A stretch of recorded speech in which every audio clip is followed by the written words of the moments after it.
Hello subbers and welcome back to another ProGuides video. My name is Christoph and today I'll be going over the 5 new reworks that are currently planned to hit the Rift in the near future. All the things mentioned here can be found in the PvE right now, but please do keep in mind that nothing is set in stone and changes can be made before any of these hit the live servers. Also, before we get started, please check out ProGuides.com using the link below. We upload a ton of exclusive guides every single week, and we have a great coaching feature which provides instant 24/7 on-demand coaching from the best of the best. Come join our community of dedicated League of Legends players, where we'll get you better and you can climb the ranks this season. Now, with that being said, let's jump right in. Alright, let's start off with the first rework, which is Pantheon, the Unbreakable Spear. Pantheon is one of the oldest champions in the game, and his kit has felt really outdated for quite some time. But don't worry, there's currently an update on the PvE right now, and it's looking to hit the Rift in patch 9.16. So let's start off with his base stats. He'll have 580 HP, 10 HP regen, 3.3 AD per level, 64 base AD, 40 base armor, 32 base MR, 3.75 armor per level, 175 attack range, and 0.644 attack speed. Compared to the current iteration, these stats are slightly increased in some areas, but he'll be relatively the same during the early game. Alright, now let's go into his new abilities. Pantheon's passive is called Mortal Will. After 5 spells or attacks, Pantheon's next basic spell will become empowered. His Q is called Comet Spear. It costs 40 mana, has a 10 to 8 second cooldown depending on the rank, and it works similarly to his current Q combined with the old Pike Q. If you tap this ability once, then Pantheon will thrust his spear, dealing physical damage to all enemies hit. In addition to that, tapping Comet Spear will refund 50% of its cooldown. If you decide to hold this ability, then Pantheon will hurl his spear, dealing physical damage to the first enemy hit and 50% less to further targets. On top of that, he deals more damage to targets below 25%, so it'll be easier to execute targets with low health. Keep in mind that much like Pike's Q, the range on Pantheon's Q will change if you decide to hold it instead of tap.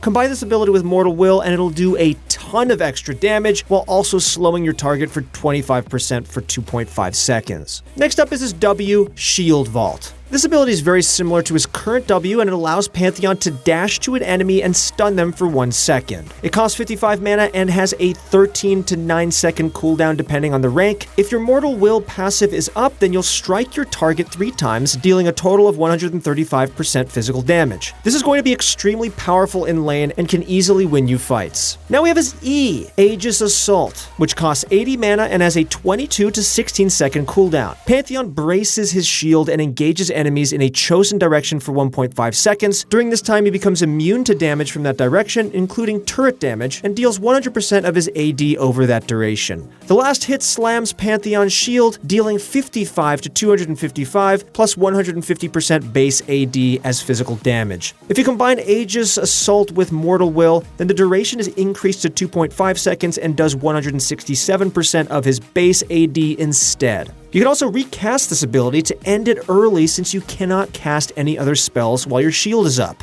On top of that, you're slowed by 50% while moving backwards or sideways, and the damage to minions and non-epic monsters is reduced by a sizable amount. Lastly, his ultimate is Grand Starfall, and it costs 100 mana and has a 180 to 150 second cooldown. This is a very powerful ability, which has a similar playstyle to his current ultimate, Grand Skyfall. Pantheon gathers his strength to leap high into the air, then crashes down as a meteor at the target area a few seconds later. It deals up to 300 to 700 damage with a 50% AP scaling and does magic damage. But this ability also instantly fills up your Mortal Will passive, allowing you to deal devastating amounts of damage once you've dropped. This rework is looking really promising, and Pantheon will be an extremely powerful champion once he hits the Rift. The Mortal Will passive is really effective for trading and killing your opponents, and I love how they kept his kit similar to his current one. But the best part is that he has a really low skill cap, so that almost anyone can pick him up immediately and gain some free low. We'll be releasing an in-depth Pantheon guide later this week, so make sure to click that sub button. Number 2 on our list is Aurelion Sol. Although A-Sol has held a decent stance in the meta, his kit just feels really unsatisfying to play. Although he excels at shoving and roaming, he just doesn't have a lot of damage in his kit, which made him a Q plus R bot during team fights. The current rework on the PvE is trying to shift his playstyle a little bit more towards the burst mage side. Here's a quick rundown. His passive, Center of the Universe, will have its damage ratio changed from from 20 to 130 to 16 to 120. On top of that, the AP ratio has been changed as well to 25% flat at all levels from 18 to 35%. Next up is Q. Star Surge will have its cooldown changed to 10 seconds flat, followed by a 10% increase to the bonus movement speed this ability grants. Also, a nice little change that Riot made to Star Surge is that the star will follow A-Soul if the missile speed is slower than his own speed. Aurelion Sol's W, Celestial Expansion, is receiving the biggest change as it will no longer be a toggle. His new W now causes A-Soul's stars to expand, gaining increased damage and rotating at a high but decaying speed. Upon reactivating this ability, or after 3 seconds, the stars retract, granting 40% movement speed, decaying over 1.5 seconds. The cooldown of this ability is 8 to 2 seconds depending on the rank and also costs a lot more mana. Lastly, his E, Comet of Legend, will have its passive movement speed completely removed. However, this is followed by a compensation buff to its range, which will now be increased from 3,000 to 7,000 to 5,500 to 7,500. On top of that, the speed at which he travels has been changed to scale depending on the rank of the ability. We can't say for sure if these changes will help fix the problems with A-Soul, but I can assure you that these do look pretty decent. He now does a lot more burst within a short amount of time and has better roaming potential as well, but sacrifices a little bit of shove potential due to his new W. A lot of A-Soul mains are not liking the new changes to Celestial Expansion because it takes away a huge part of the champ's identity, since generally he wants to shove the wave and roam. But personally, we think these changes are pretty good. One change that I'm especially excited for is his new E, which lets him get 5,500 range at level 1. That means you can almost roam bot lane from your mid-side bottom bush within seconds. Alright, number 3 on our list is going to be Kayle. When the Kayle rework first hit the Rift, she was too strong and had to be nerfed multiple times, which eventually made her just too weak. To compensate for those nerfs, Kayle is receiving a mini gameplay update which will shift her power spikes a bit more evenly with her early and late game. To start off, her base armor has been increased from 26 to 29, and her attack speed per level has been increased by a decent amount as well.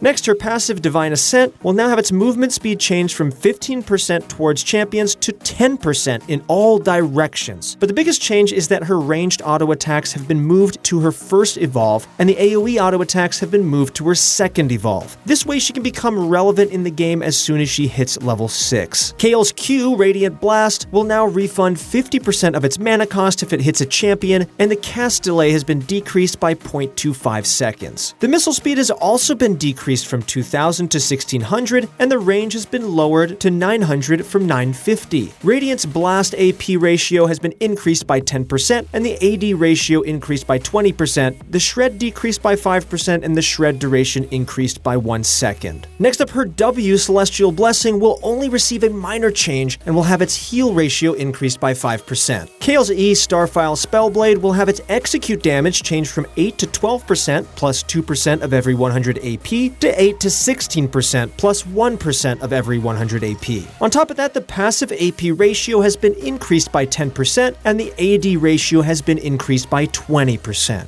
Lastly, her ultimate, Divine Judgment, will have its cooldown lowered by 40 seconds at rank 1 and 20 seconds at rank 2. And the mana cost has been decreased from 100 to 0 from 100 at all ranks. In addition, the AP ratio has been increased by 10%, and the AoE radius has been increased by 25. Although this rework won't hit the Rift anytime soon, I'm still really excited for the changes being made to her. She'll finally feel relevant much earlier in the game and be more impactful at level 6. Moving into number 4 on our list, we have Ivern. Oh, thank God! Ivern has been somewhat of a forgotten champion ever since his prime during the Ardent Censor meta. Although he's not particularly bad, he definitely needed some changes to his current kit. There are a few planned changes for Ivern right now, but they'll be available on the PvE a very long time from now. Firstly, Ivern will now always be a ranged champion. Managing the melee and ranged parts of his kit was one of the more difficult parts to deal with. Now that Ivern is always ranged, his skill cap will probably drop by a decent amount and encourage new players to try him out. Next up is W, Brushmaker, will also be adjusted to no longer grant Ivern extra attack range, since he'll permanently be a ranged character now. On top of that, allies who enter Ivern's brush are also granted the bonus damage from this ability. Although his brushes are completely neutral, the Balance team are looking to shift the power of his brushes more towards his team. On top of that, Ivern will now have to think more about where he wants to place them, instead of randomly throwing them down whenever he wants ranged autos. Lastly, his E, Daisy, will no longer be a uncontrollable pet. Daisy will now be summoned in a location and fight in that area for her entire duration, focusing on the nearest champions she can find as a priority. Ivern can still cause Daisy to leap to a target with his Q and shield her. Micromanaging Daisy has also been one of the more difficult parts of his kit, and Riot are planning to bring down his skill cap with the removal of this feature. Combine this with the removal of brush management, and you have a much easier champion who can appeal to a lot of junglers. Much like the Aurelian Soul changes, a lot of Ivern mains are not liking this rework. They want to keep the skill cap high for Ivern because he's such a unique and rewarding champion once you get to learn him. However, like we mentioned earlier, nothing is set in stone and changes can and will be made very soon.